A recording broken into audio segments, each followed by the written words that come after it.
ahead and start?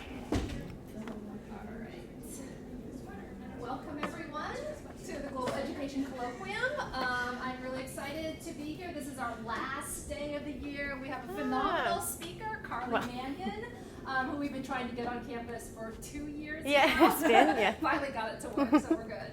My name is Christy Kelly, and I'm the faculty chair of this colloquium. And for those of you new, we have some people online and some people here face-to-face, so we'll go back and forth during Q&A between online and face-to-face. If you happen to be coming in online, you can chat your questions in via the YouTube channel, or you can email them to any of us at GIE. Okay, so let me introduce Carly. Carly is a lecturer in the teaching stream at the Ontario Institute for Studies in Education at the University of Toronto. This is OISE, if you have heard of that, which of course you probably have. Her research interests include equity and social justice, gender, intersectionality, school improvement, the politics of education, civil society and social movements, and educational multilateralism and governance.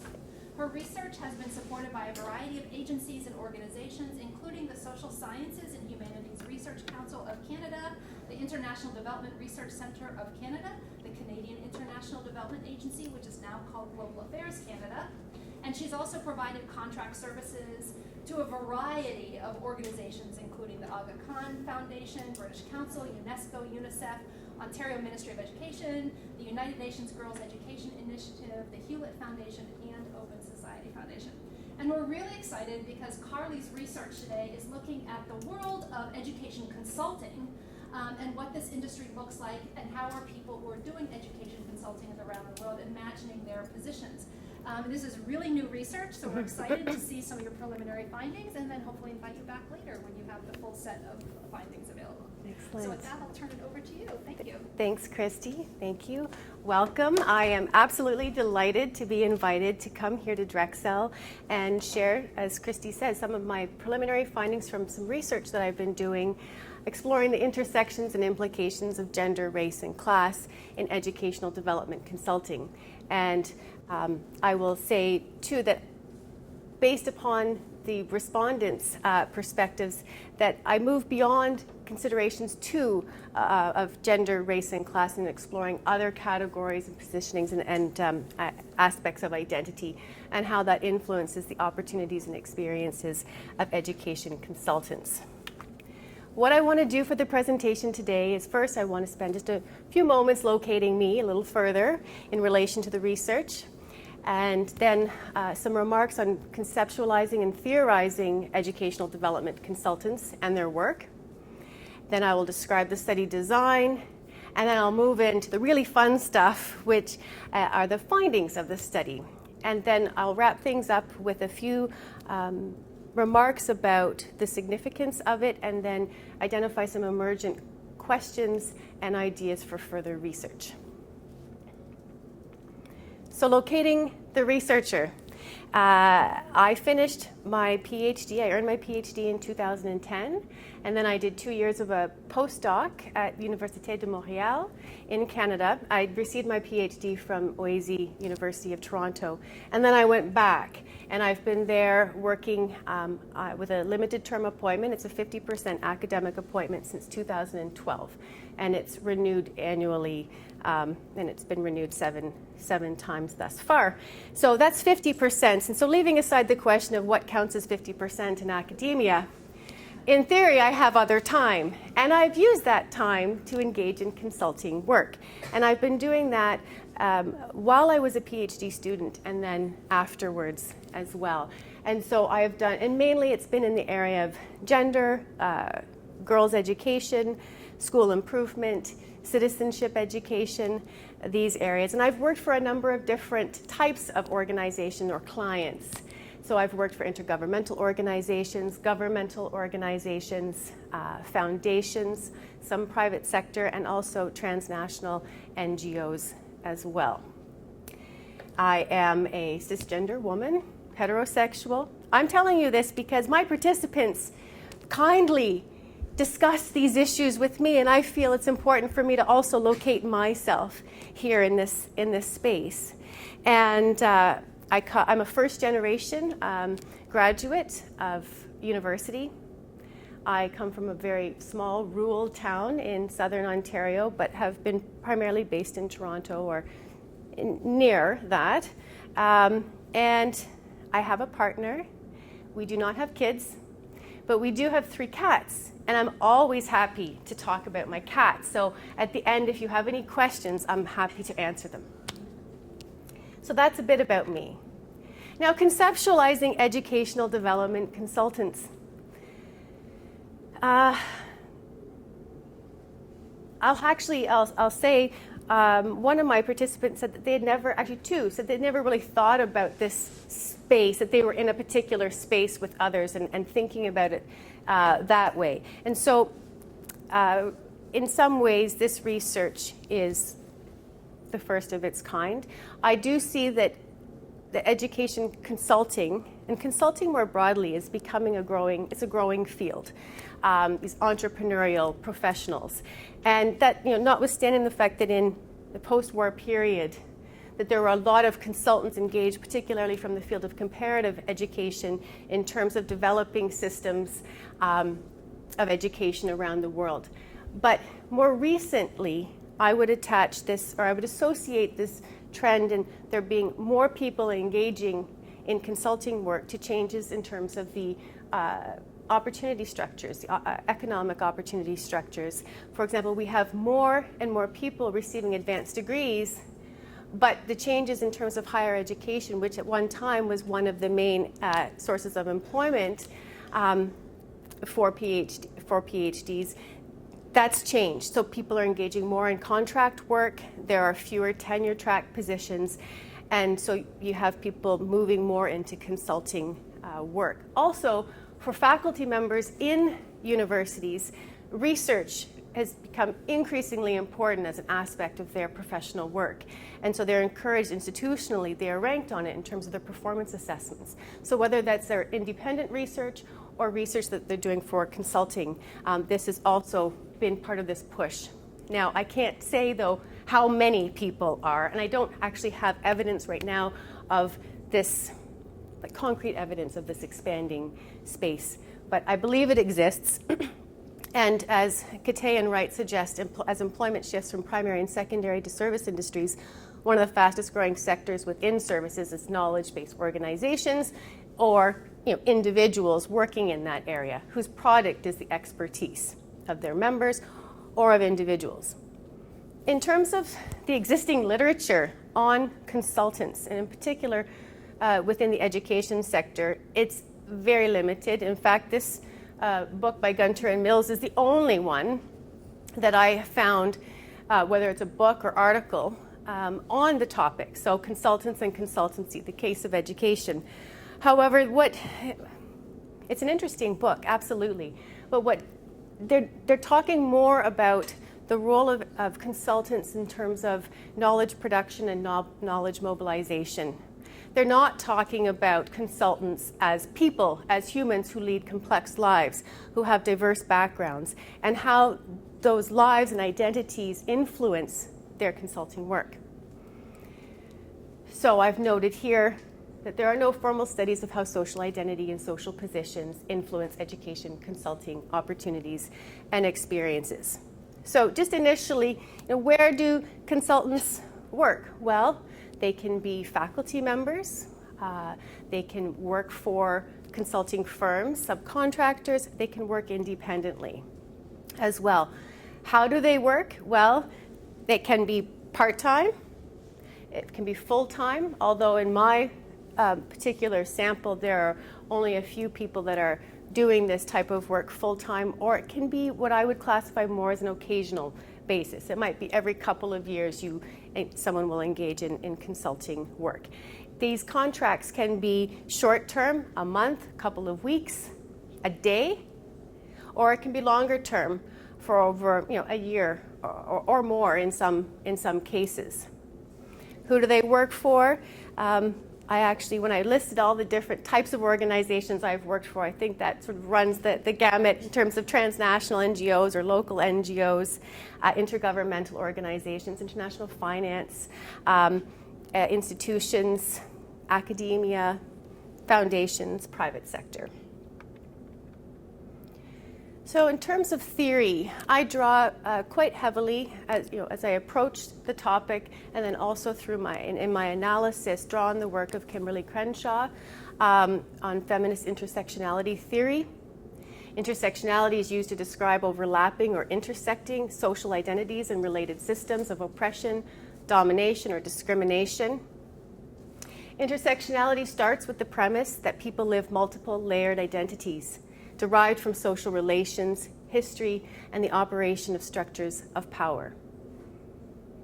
Now, social positions and identities can be assets or liabilities, or both, and it depends on the context, and it also depends on the intersections of these categories. So it's a theoretical framework which analyzes socially constructed categories by viewing their interaction and placement within society. So my work is looking at the society of education consultants, wherever they may be, and how they are engaging in this space. The other theoretical point I'd like to make concerns the theory of implicit bias. Implicit bias is an unconscious, unintentional bias. Unlike explicit bias, which an individual is conscious and knowledgeable of, implicit bias exists when an individual does not have direct control or understanding of their perceptions and motivations. It happens at a subconscious level, but its effects are real. All people have implicit attitudes and stereotypes that can direct how they relate to their environment, moi included. I have to recognize this. Implicit bias is pervasive. And research has demonstrated that implicit bias measures can often be disassociated from explicit bias measures, meaning that known bias may be different from an unconscious bias. Research has also shown that socially dominant groups often have implicit bias against subordinate groups. Individuals usually have a preference for members of a category to which they belong. So these are some of the insights coming out of this literature, and it is informing my analysis of the research findings. So the research questions are a little bit different than what you will have seen in the abstract. I think some of those other questions concerning historical patterns of engagement will come later. But for now, I was looking at what is the influence of social identity and social positions on education consulting experiences, opportunities and experiences, and then what benefits and challenges do educational development consultants experience in their work. Now, the study design, it's an exploratory study. As I say, that no one has done this work. It's actually quite exciting. Well, I mean, I think it's exciting, but it's fun for me too to be engaging in this. So in pioneering a field, it can be quite freeing and exciting, but it's also challenging because there isn't other work to draw upon and to compare to and to see how they did the work. So it's exploratory. I wanted to see, are these questions that Christy and I and others have been talking about, do they matter to other people? Are we onto something, for example? So it's exploratory. I used a mixed methods approach. So right now I'm drawing on two primary data sources, one from an online survey, and the second data source are individual interviews that I did, semi-structured individual interviews that I did. In terms of recruitment, what I did was I sent out a link. I used SurveyMonkey. Good service, by the way, I can recommend. I sent out the link via social media, through listservs, through my own personal connections, and then I know that there was an element of snowballing where people were sharing within their networks as well. And in terms of individual interviews, people were able to, on the survey, indicate if they were interested in having a follow-up chat with me, or they could contact me directly at an email account that I had given. So that's the recruitment. In terms of limitations, I would say time. I wish I'd had more time, but I'm giving that to myself, actually. So these are preliminary findings, but I wanted to continue doing this particular piece of the research. But I do see it within a larger research project that's still emergent. But there are issues in terms of this sample that I have, the findings aren't statistically significant. It's hard to know what a representative sample would be of this particular group of people in all their variety. And then there are a few I'll own it, flubs on the survey. For example, I asked people's geographic location, but I didn't ask them to self-identify their ethnicity. So some of the survey findings, I can't do some of the analysis I would like to do or make some of the connections that I might like to make. Although people may be recognizing that, hey, Carly might want to know this, mentioned it in the qualitative portion of the survey where people could put in feedback. So I did have that insight for actually quite a few of the survey responses. So in terms of who I was speaking with, this is the survey sample. I had actually 55 responses, but 2 people had checked off the first question and said, yes, I have engaged in education consulting work, but then they skipped every other question, didn't answer it. So I removed those. Landed with 53. I can tell you this morning I actually have several more. They are not included in this particular presentation. You can see the sample is skewed heavily towards the North America region and less so Western Europe, but those are the top ranking regions in terms of representation in the survey, and considerably more women than men participated in it as well. In terms of my interview sample, I've done 17 interviews so far. Again, it's heavily skewed towards North America, with 9 women and 3 men. And then 1 individual from Western Europe, a couple from East Asia and the Pacific, and a couple from Sub-Saharan Africa. We ready? Survey findings. So I wanted to find out, first of all, do people think that there's something to this question? Do they think that there are factors beyond formal qualifications that influence their consulting opportunities and experiences? And you will see 81% of the respondents fell within the strongly agree to agree category. 15% neither agree or disagree. What was interesting though is people that answered this question nonetheless responded to the other questions and pointing out some of what they think might be more like assets or liabilities. So they were taking a stance on these things, even though they neither agreed or disagreed. You'll see that there were 4% that disagreed, and it's all men that did. So I felt good, though, when I saw that response. This is what it looks like in a visual representation. Then I asked, well, what are the top 2 social categories believed to be influential in terms of consulting opportunities and experiences? This was not asking whether they were positive or negative effects, just which ones do you believe might be influential? And if we look overall, then socioeconomic status came out on top at 89% of the people, of the respondents indicated SES either in the number 1 or 2 position. 82% responded that geographic location was one of the top 2 influences, followed by gender and ethnicity. We don't see a lot of difference if we gender disaggregate, well, except for men with age coming out where it wasn't an issue. Women respondents weren't saying that age was an influencer, but men did. Now this is what this question looks like in the visual representation. So you see then these are the most important, but these are some of the other categories. So ethnicity, sexual orientation, religion, age, disability, and other. I was puzzled by this other because even though I put a text box where people could put in what the other was, no one did. So it's a mystery. Future research idea. So what are the negative effects on consulting work that were identified by the participants? Now before I get into that, I also want to say, because I think it's a data point, is that about 32 to 35, not quite 35% of the respondents skipped this question, which I was puzzled by. Why did they skip this?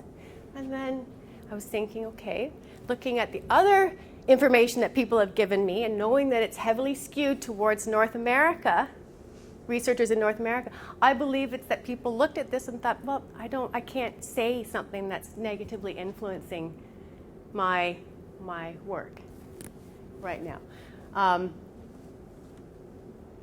That's not to say that there is some, I think, some sort of contradictions in how people were responding, because then there are still different challenges and these sort of liabilities were still coming out in other data. So, negative effects. For those who did answer this question, gender comes out on the top at 57%, age at 51%, followed by geographic location. And actually, if you look at, in terms of regional, disaggregating by region, geographic location was mentioned as a negative influence for people that weren't located in North America or Western Europe as well.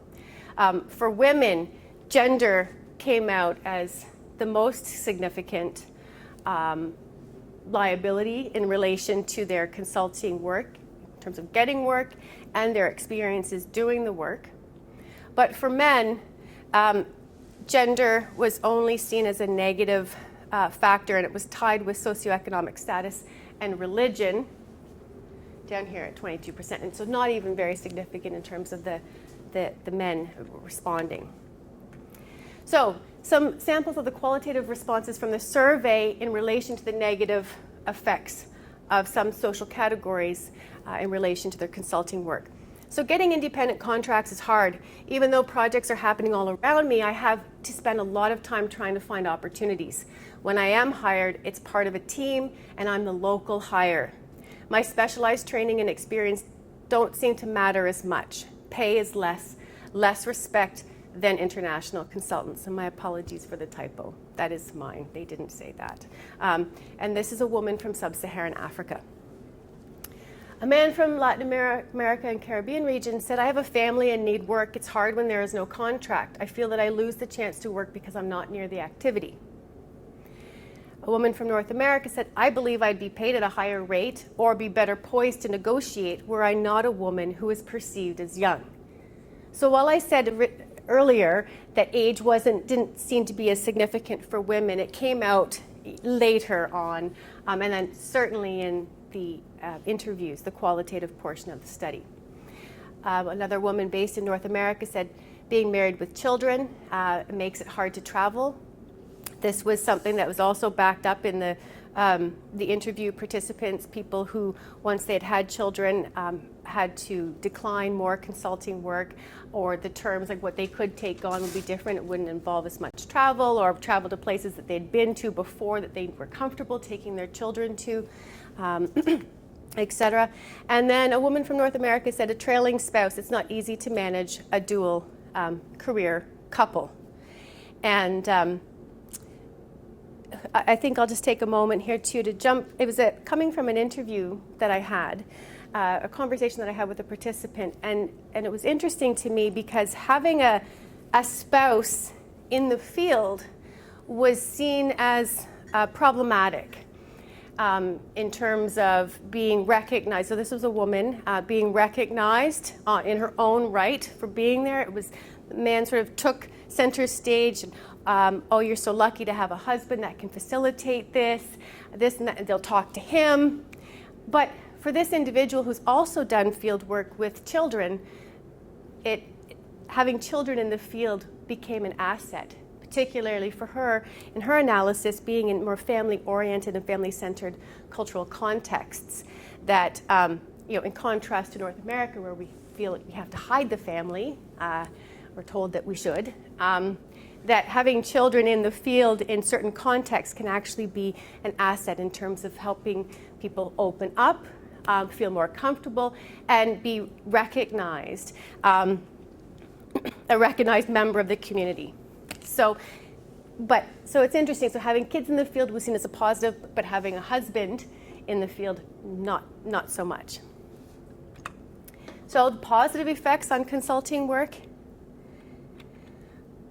I will say I believe that while there are very important insights that are coming out of this research pointing to very troubling inequalities that I think maybe because the sample is skewed to North America and Western Europe, I find that the story that the research is telling is one of people being quite cognizant of this overlapping privileges and overriding space of privilege within which they were working in. And people were very candid about this. So these are the categories that they believe have positively affected their work as an educational development consultant. So you have geographic location, 62%, socioeconomic status, and gender at a little bit less than half, age and ethnicity. In terms of the gender desegregated work piece, geographic location again came out on top. Age for men seemed to matter, but there weren't a lot of details. A couple of people in the qualitative portion and in the interviews thought that their age had something to do with people thinking that, feeling comfortable that they were competent, that they had the sufficient experience, etc. But that wasn't spoken about by women as much. So in terms of the sample qualitative responses, I'm a wealthy white woman living in the US. All of my consulting work depends on those identities. I do consulting on gender, which is easier for a woman. I do it part-time, easier because I have other funding sources, and I do it for wealthy funders, possible because I have a US visa, and so I'm not being screwed over like my African colleagues who get paid peanuts for the same work. This is a woman in North America. I think that being young and a woman can help me be the right fit for contracts involving field work with similar populations. So this is interesting because I had people say, I feel like as a woman, I fit this image of what a gender consultant will look like. So the implicit bias, and she was explicit about this, the implicit bias was working in her favor. It's not clear from the survey where this woman from Western Europe, I'm assuming she was working with women or with girls. But talking about sort of SES and other occupations and how those intersect, she said, I have a day job and so I don't have to rely on contracts, so I'm okay. Another woman from North America said, raised as upper middle class, I have had educational and professional opportunities that have enabled my professional success. I think working at a university in America gives the impression that I have particular research capacities and I speak English fluently. In interviews, I had people talk about this insta credibility that comes with somehow having, a .edu address, or just visually being white-skinned and knowing you have an institutional affiliation, a degree from an American higher education institution, etc. Working on gender and education, both feminized fields, I found that being a woman is an asset. You are assumed to have credibility in these areas, presumably by virtue of being a woman. And this woman in North America, really appreciate her candor and bluntness. I benefit from white privilege. I won't spend a lot of time on this, but a question was asked about, do you believe your social identity has resulted in? And we see over half, not a large number, but still over half felt that they had had more professional networking and collaboration opportunities. And I'll take this moment to also, it's not in my other slide, so I'll just talking about the spaces where professional networking, relationship building happens, which came out in addition to geographic location, the membership in networks are critically important for people. And so being able to access those spaces where those networks happen and are developed and deepen is important. But for people, for a variety of reasons, it could be religious beliefs, personal health, personal beliefs, it could be anything, choose not to drink alcohol. It was mentioned by several participants that they felt that they were excluded then from spaces where this networking and collaboration can happen. So social categories and outcomes. The survey also asked people to reflect upon a number of different categories, class, race, gender, ethnicity, other categories, and associate them with particular outcomes. The outcomes that they could choose from were adequate pay, inadequate pay, more consulting opportunities, fewer consulting opportunities, satisfactory working conditions, and unsatisfactory working conditions. I don't actually have a visual representation of this, so please bear with me as I move through the slides. I'll go through fairly quick, but in terms of more consulting opportunities, across all responses, geographic location, socioeconomic status, and gender and ethnicity were tied for third place. These were the positions, the categories that people perceived to bring them more opportunities. For men, actually, we do have a third place gender, recognizing that. Gender was not mentioned by women. Less consulting opportunities. Gender came out as number 1, age, and then geographic location. For women, gender came out on top, followed by age and then socioeconomic status. For men, it was geographic location, age, and socioeconomic status. Adequate compensation. Geographic location came out on top, socioeconomic status, and then gender and ethnicity, similar as the other one. Inadequate compensation, gender. This is this is also, I think, a significant theme coming out of the survey and the interview portion of the research. So gender, age, and ethnicity were related to inadequate compensation. For women, gender was the most important, and by a long shot. So even though age is here in second place, this was significantly more so.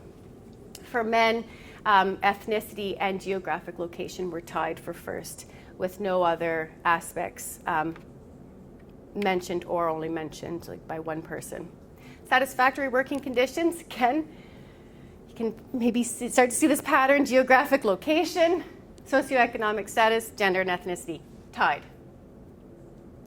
For women, geographic location was most important. For men, their age was most important. But for both, socioeconomic status was important. In terms of the unsatisfactory working conditions, gender came out on top. And gender, age, and socioeconomic status. But looking at some of the interview data and some of the more qualitative pieces from the survey, that gender and age in relation to this are actually intersecting significantly. So just briefly, these are some emergent themes and patterns then from the survey data. Geographic location, it's an asset. But keep in mind that all of these categories could be considered an asset or a liability depending on who you are and where you are. But in terms of the responses to the survey, geographic location came out overwhelmingly as an asset, a recognized asset in terms of getting jobs and having good experiences doing those jobs. And socioeconomic status, again, a major asset in terms of opportunities and experiences. And what oftentimes, like socioeconomic status, so is important because consulting, you can go through lean times if you're relying on consulting as your primary source of income. So if you don't have that financial buffer so that you can survive during those lean times, your socioeconomic status then can become a major liability in terms of your opportunities and your experiences. Also, a lot of consultants, and myself included, have had experiences where there are delays in reimbursement, maybe it doesn't happen, and delays in getting paid. Again, if you don't have that financial buffer to ride out that, it can make it difficult to engage in this type of work. Gender, both a liability and an asset, and I think so. I'm going to unpack this more through the interview findings, which I'll turn to next. So I asked people in the interviews, these were semi-structured interviews, they lasted about 30 minutes to 1 hour, and they were done online or by phone. I was able to record some. In other cases where it was a phone call, I took copious notes as well. And I asked people about, they had asked them to locate themselves, what their social identity, social positioning was, and I asked them, do you think other people see you as you see yourself? To much laughter, and people were like, well, probably not. So for a lot of people, they felt that there were a lot of aspects about themselves that weren't recognized or weren't recognized initially. Things that were important to the participants. And so often they'd say, well, I put that right up front now. So this is who I am. But when I turned to the question about what are some of the most appealing aspects of your consulting work, people brightened, people were really eager to tell me what they liked about their consulting work, which I found quite nice. First of all, people really enjoy and feel good that it gives them an opportunity, there's an alignment between their values, political ideology, principles, and the work that they're doing. It gives them a chance to engage in work that they find personally meaningful because it is part of a sort of a transformative agenda. Often these were people who had social justice oriented values, and their consulting work allowed them to further that agenda. So the practical application of skills and knowledge to solve problems, to build evidence, and to implement innovative research and training. Really excited about this the practical side of consulting work as opposed to more scholarly work. Assisting and educating clients as well. People would say, sometimes clients they think they know what they want, but they don't really know what they want. And I find it really rewarding to be able to get them there, to build their understanding of issues and concepts, and helping them understand the product that they need and then delivering it to them. People talked about how they really enjoyed getting to meet so many different people, so many diverse people, and to build relationships, networking, etc. People enjoy the flexibility and the variety. People would say, well, I get bored if I have to do the same thing, all the time. I like the variety of consulting work. It's flexible. It can work with, it can work with my schedule. I have young children. I have aging parents. I do a lot of caregiving work, and the times are a little crazy. And so the flexibility of consulting really allows me to do both. Do the care work, but also my professional work. The focus. So this theme came out mainly for faculty members who felt that their consulting work was more focused. It's like you have very set tasks to do. It's more defined than our academic work, and they enjoyed that focus. And while income was not, in fact, income was mentioned as a challenge for a lot of people. About 5 or 6 of the interviewees, so not quite half, did mention that they appreciate the income. I will tell you that one man did say that as one of his, actually no, it wasn't one of his first responses, but he said, it's a very lucrative line of work. Not in my experience, but maybe one day. So the challenges then. Now there are a few slides here with challenges because there were a lot of challenges encountered. One is getting into consulting, getting in the door. As a woman in North America said, once you're in, you're in. The trick is to get in the door, and for that, you need door openers. And for her, these door openers were belonging to networks and your geographical location. And for her, it was quite narrow. If you're not in DC or New York, it's going to be very difficult to get consulting work. In fact, she talked about her and her husband would prefer to be living elsewhere in the United States, but for work reasons, they remained where they were. Compensation and negotiation. Negotiating compensation. a big issue. A lot can be said. We can talk about this further in the question and answer if you wish. Compensation for women, there was this, well, one of my participants recognized that talking about our pay is kind of taboo. We often don't do it. And so you don't really know, but there was a pervasive perception that men, for the women I spoke with, men were better positioned to negotiate and commanded higher compensation.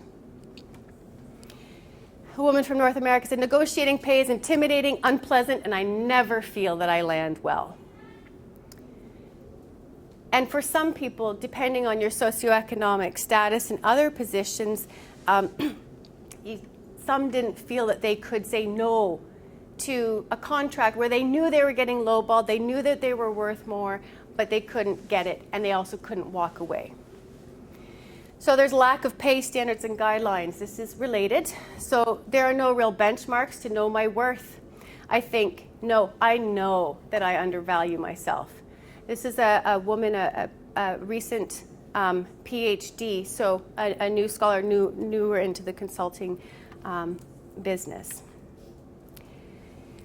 In terms of challenges then, and actually, I want to just go back, oops.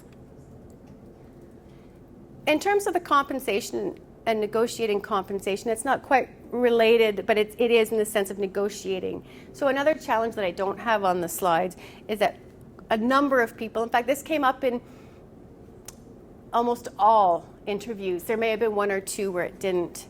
Where this issue of negotiating with clients, the ability to use data, to use the work to publish off of in peer-reviewed journals, books, etc., that this was very difficult. Another person said, you know, you do all this work and the report comes out, your name's nowhere on it, like so, and they said you have to, in this line of work, learn to accept and be okay with anonymity.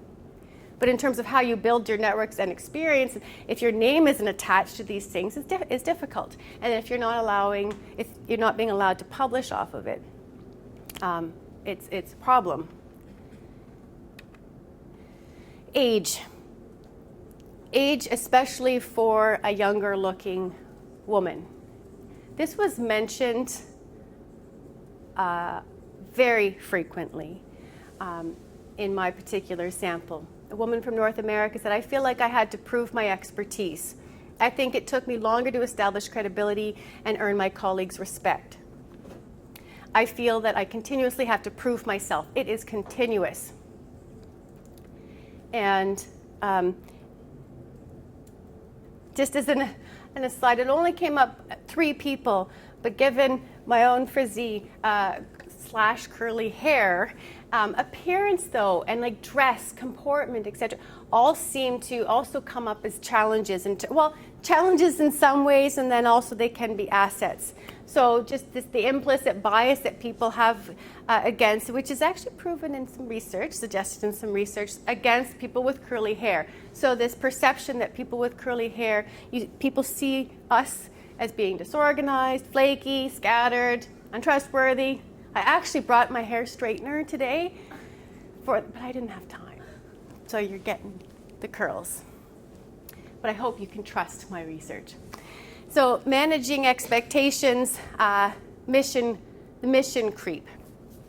This is a huge issue, and it, beyond my research, just in terms of when I talk to my friends that do consulting, people are constantly coming up against clients who think they know what they want, but we heard earlier that people really like being able to help their clients get the product that they want, but sometimes in those conversations what happens is deliverables are added, but there's no extra time given and no extra money given. So how to manage expectations.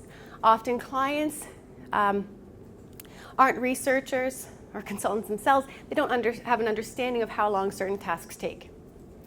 So this is an issue. Deliverables never match up in terms of the time and money.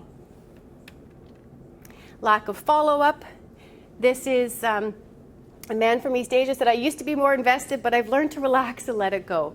This idea that when we go and do consulting work, whether it's a workshop or training session, research, etc. When we leave, we don't always know how our work will be, like what impact did it have, will it be taken up, will our recommendations be acted on? And you get quite invested in your work, and then you get paid and you go off to the next one. And that ambiguity and uncertainty posed a challenge for a number of the participants I spoke with. Anxiety. Is this what they want? Did I do it correctly? And there was some overlap with the lack of follow-up theme, but I wanted to pull them out because the lack of follow-up came up sort of across the board with men and women, but this anxiety was only mentioned by women. So it's the dreaded imposter syndrome from a woman in North America. And we know that the imposter syndrome, this idea that we've been able to pass as competent, we've fooled people, and that when we hand in that report or do this presentation, people are going to see us for the frauds we are. That's strongly gendered. And it came out in my work as well. One woman called it the dark night of my soul. This anxiety, did I do it right? And then another woman said, you know that time in that moment in a consulting project when you think, what have I gotten myself into? And as if, it's a widely shared experience. I don't actually know how, but she's the only one that sort of put it that way, but I thought it was interesting and related to anxiety. I realize I'll wrap things up very soon. So in terms of the time-intensive, multitasking nature of consulting work, a woman from North America said, to do this work, you have to be a budget person, a tax specialist, travel agent, healthcare provider. And actually a number of participants talked about this because I asked them at the end of the interview, would there be anything that you would change about yourself to make it more likely that you have more consulting opportunities or better experiences? And then relatedly, is there anything you would change about your clients, this landscape, employer landscape, that you would change? And a number of people said, I wish it would be so nice if I didn't have to do the travel arrangements. I didn't have to do so much of the logistics behind my contracts, if employers would take care of that as well. So, and lastly then is this lack of protection, support, and mentoring. So this is a space that, as I argue, more and more people are moving into and working in, and yet we don't have sort of formalized institutionalized structures that can provide support, mentorship, protection. A woman in North America said, there are no solid ethics for the field. There's no one to back you up if you're being treated unfairly, or there is harm coming to you. There is no support. You're an independent contractor. Okay, so in terms of the significance of social positions in relation to consulting opportunities, I actually really want to hear your questions and comments, so I think I probably will abbreviate the presentation slightly because we're at about 10 to 1. But geographic location, again, very important for those in North America or Western Europe. Geographic location, asset. Elsewhere, not an asset at all. In fact, it's a liability. Socioeconomic status, for the reasons I already had mentioned. Gender, in terms of relation to negotiating pay, negotiating the terms of your contract, time, communications, the type of support that people received from their clients as well, were thought to be influenced by one's gender. Having an advanced degree, a PhD, really is perceived to make a big difference. One woman I spoke with said that with a master's degree but a professional identity, for example, she commanded higher rates. But now that she's a PhD student, when her clients know that she's a PhD student, so in school, she's found it impossible to get the rates that she once did. She's also a relatively new mother, and she's also had to say no to a lot of opportunities and change sort of where and how she works. Affiliation with the U.S. higher education institution, ethnicity in particular, whiteness. Now this I mean, it was explicit in some cases and less so, but implied when people would be talking about privilege. And then we also saw ethnicity being and also intersecting with geographic location in terms of positioning of consultants in the global south, in terms of getting paid less, having fewer opportunities, and how they are treated and how their position even within a team environment. So the one quote that I had, so I'm like the local hire, my expertise does not seem to be really recognized. I'm just important because I'm a woman and I'm local, and it's a girls' education project. And then we heard from another participant about, my African colleagues getting paid peanuts for the same work. Family status, I've already talked about that in terms of how it matters, childcare, caregiving. It can influence. It can also, if you have a family and you're the main income earner, trying to do consulting full time might be pretty difficult because, as I said, depending on your socioeconomic status, if you don't have that buffer, it'll be very difficult. And if you have a family to support, that compounds things as well. Age, people not taking people who look younger as seriously, or making it harder for people to negotiate and to be paid a fair rate. The way people talked with people, included them in conversations, etc., related to age and physical appearance. I've talked about curly hair, even the language that we use in terms of establishing credibility within a particular space. Disability, different abilities, didn't come out as a big theme in the findings. However, it wasn't that people didn't mention it. I had a couple of people talk, and actually related to even to anxiety, that different mental health conditions, different other health-related issues and different disabilities influence people's consulting work. And one person talked about having an invisible disability that generally is okay. They can manage it. In fact, consulting, because of the flexibility, it helps them, except when it doesn't, except when their invisible disability flares up and it affects their cognition, it affects all these things. And if they have a deadline and that their clients, it's really hard to then explain what's going on and why they can't meet the deadlines. So I'm going to keep this very brief. Social position matters. This is what I think I'm finding.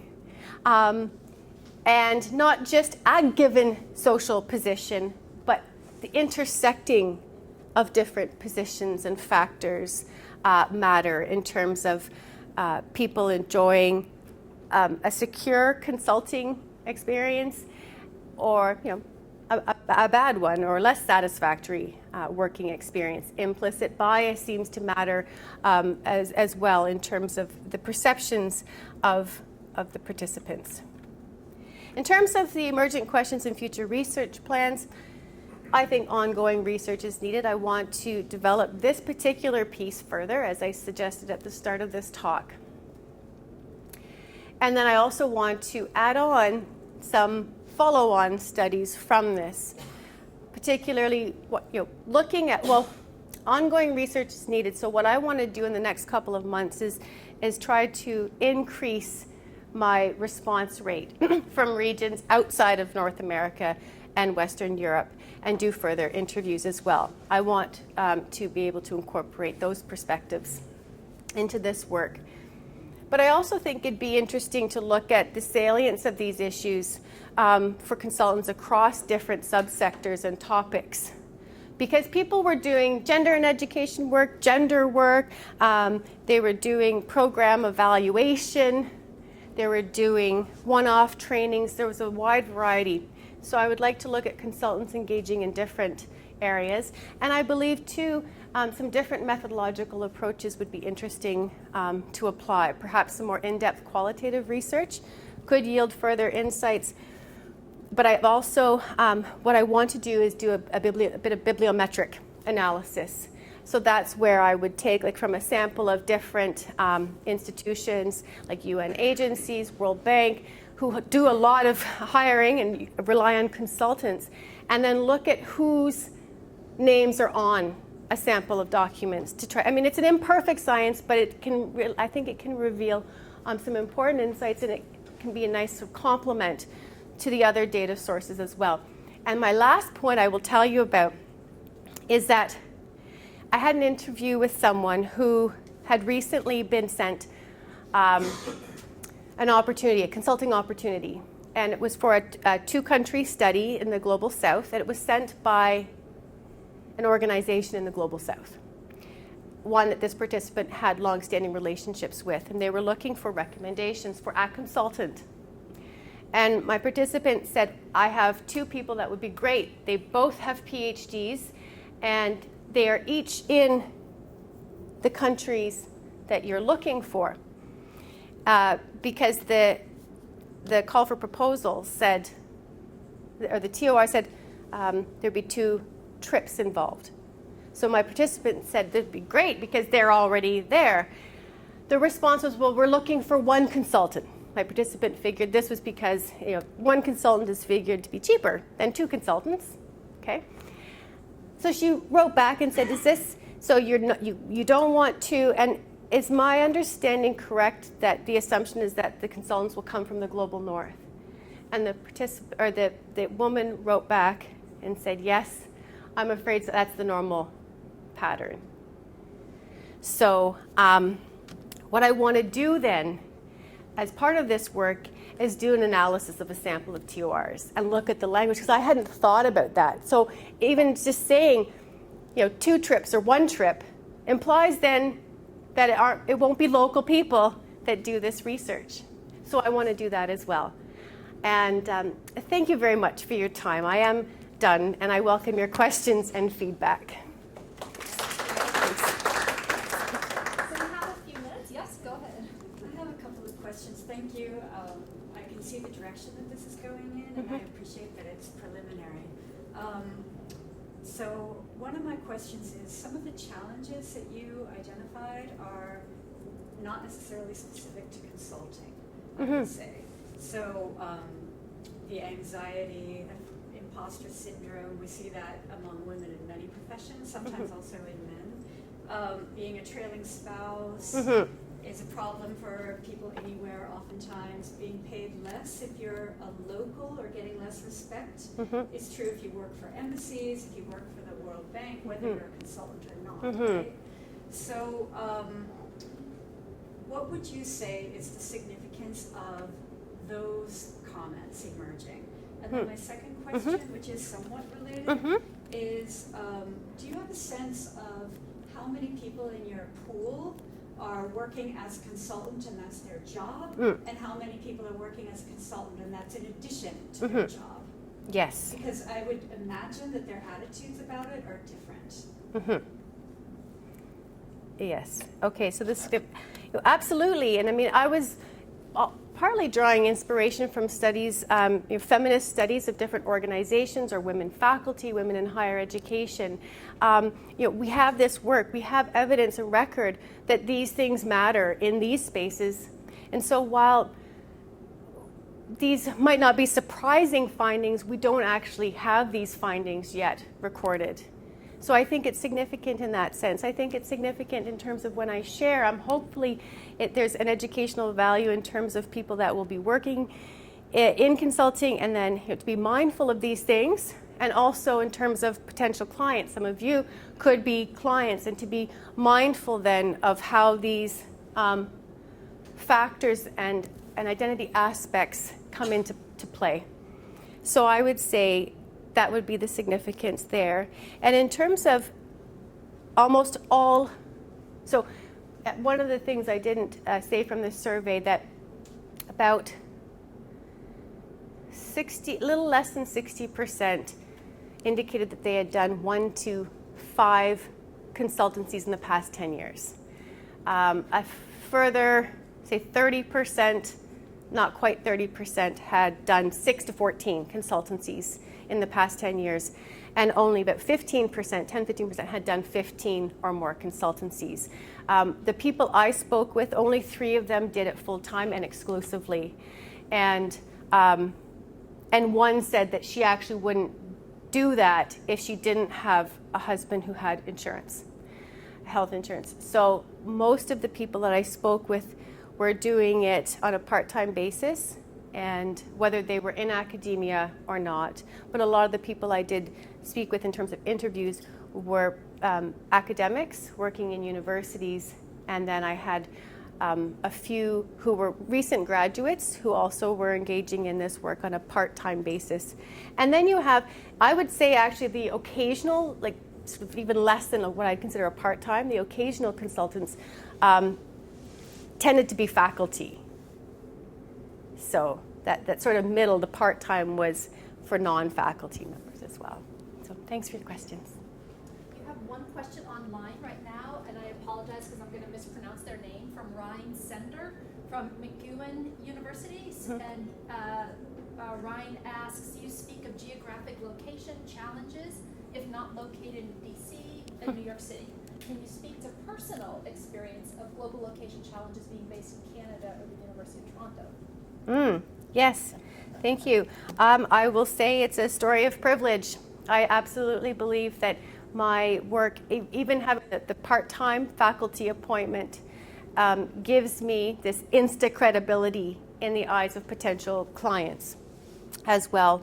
So I think I would say it's one of privilege, and also being, so I work at the University of Toronto, even though I live a couple of hours outside and I only go into the city a couple of times. I think being there, it is important. I'm not in New York or DC, but I still have connections and good networks as well. Thanks. Thank you for a great presentation. I also see where your work seems to be headed, and it seems like you want to be exploring like more of the details and perceptions of the consultants. And I was just wondering if you have plans or would see value in looking at it from the client or larger organization point of view. And I'm wondering if any of these organizations like have particular guidelines or priorities related to hiring consultants, and if you actually see those playing out, or would they sort of skirt those types, I guess, of guidelines? I have yet to see a client that has a guideline for engaging consultants, like a formal guideline, like that I've seen. And maybe they exist, but I have thought of this and how it would be, I think, interesting and important to then also include potential clients as well in terms of their decision-making processes, in terms of who to hire and how they set up their terms of reference, awareness, I suppose, of some of these issues and how they might seek to, like, are they interested? Do they care and see that this is a space of, people have used the term, precarious space. Do they see it as a space that they have an obligation as an employer or client to try to engage ethically with the consultants that they hire? So I would like to do that, and I will definitely add that on. I don't know how easy it will be to get access to those people and to talk about these things, but I can also maybe exploit my own networks and do that. Thanks. Again, just to echo, thank you so much for being here, Carly, and sharing your really exciting work. So I had a question about the bibliographic analysis that you're planning as a next step. So yes. You referenced that one of the challenges in using consultancy reports that come out of large international development organizations in particular, and often not everybody who participates is acknowledged. Yes. So how are you thinking about addressing that as not as a limitation in one way, but also as an opportunity? How are you sort of thinking about that in engaging in that bibliometric work? Yes. I'm assuming it's an author credit network. Yeah, that's what it would be. No, it's a good question. I haven't fully thought it through, but I think what I would do, so then it becomes you just put limits around what you're trying to do. So it would be publications that are coming out that are commissioned pieces, so by consultants, with their names on it, and that's the only thing you can speak to, and you admit it as a limitation. Although that question could go along with this question of talking when you talk to clients too, in terms of crediting and how that sort of thing. I don't know if I could really get evidence that would go into the bibliometric type of work, but yeah, I'm still thinking. Thank you. Any last questions? Great. Well, thank you so much. Oh, my for pleasure. presentation. My pleasure. Good work.